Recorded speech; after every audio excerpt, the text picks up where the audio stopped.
Greetings. I am your host, Edgar Gravestone. Welcome to Gravestone Files.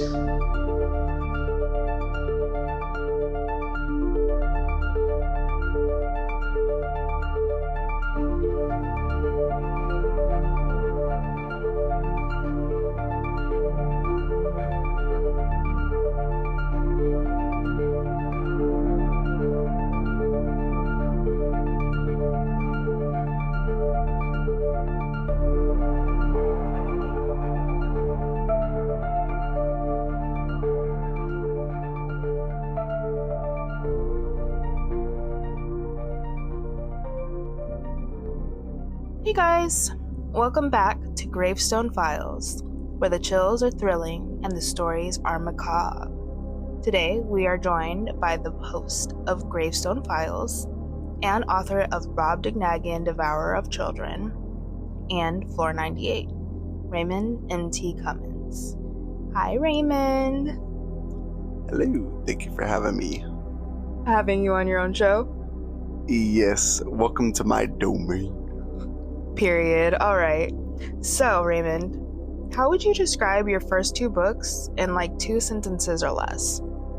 Oh boy, the Rob Dignagian Devourer of Children it was completely one of the most unhinged and I would just say just an off the rails cosmic horror story. And for Floor 98, I would say is a very personal but dark, daunting horror story for sure. Okay. 498 happens to be my favorite. It has one of my favorite characters in your books. I won't do any spoilers, but I definitely enjoyed 498. So do you have anything coming up in the works? Yes, I have a short story collection of 15 short stories, plus the Rob Dignagian Devourer of Children will finally get a physical release towards the back half of the book. And the short story collection is called Brutal Injection, which 9 of the short stories are already on this channel for samplers for those that are interested. Okay, great. That's awesome. I'm glad you're still working on producing new books, so I'm excited to see it. What is the main takeaway you want readers to get from Floor 98?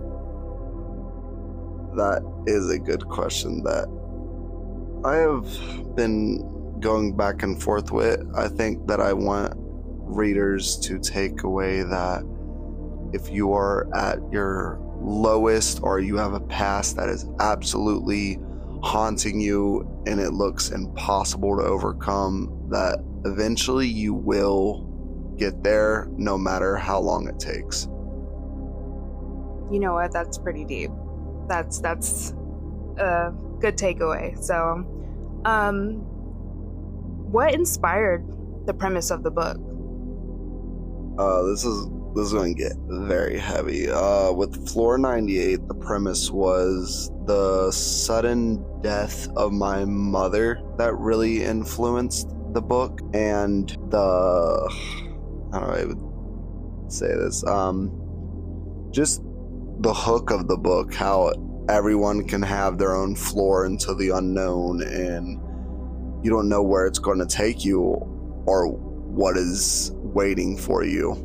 And yeah, I mean, that's really one of the biggest parts of that book for sure.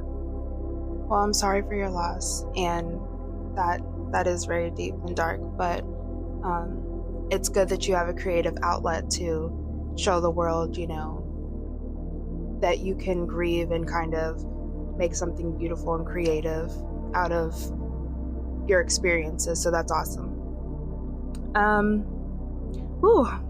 Give me the chills. So how has your writing style evolved over time since you realized you wanted to be an author? It's definitely evolved dramatically. I remember for the Rob Dignagian Devourer of Children, when I was going through something dark like I usually do when I'm writing, it was very just like kind of the writings of someone going mad, but then this next book, Floor 98, turned into some of those mad ramblings, but then some very just down to earth or heartfelt messaging. And I think that my writing style just varies between whatever is going on in the situation. I think is definitely evolved for sure. Okay, great. Um, since you've become a published writer, what has been the hardest part of publishing so far? Um, but what do you mean by that? So I just mean, obviously it's hard to get your work out there, especially when you're a new budding artist in any way, shape, or form, whether that be music or writing or content in any way, shape, or form. Um, if somebody were to ask you, hey, how hard is it to get a book published and, what's the hardest part about it? How would you answer that question? I think if we're speaking like author wise, I think it's just one of the most isolating careers or jobs or paths because usually, especially if you're writing a novel, it'll take you between 8 months to a year, depending on how the rough drafts go and stuff. And a lot of the time, you're spending it alone by yourself. So I think it's more of a are you willing to sit alone in your head for 8 months plus time to put out something? And then once you put out the work, you are not going to immediately get validation. You're going to have to wait for people to read the book, which can take them to 2 weeks to even a year, depending how their life goes. So it's how much can you handle the isolation, or are you just going to be like Jack Torrance and lose your mind from it? You really have to have a lot of patience for it, right? Yes. Okay, awesome. Well, thank you so much for letting me interview you. It's been a blast, and very insightful. Um, do you have anything else that you'd like to plug or talk about before we end this interview? Subscribe and like, check out and support Gravestone Files and all the short stories we have and the short stories we have to come. And of course, be ready for Brutal Injections, the short story collection coming in late September. Okay, awesome. And do you have social media that you like people to follow you on? Yes, at Author Raymond C on Instagram and TikTok, plus Gravestone Files on YouTube. All right, perfect. Well, it was nice talking to you. Nice talking to you too. Thanks.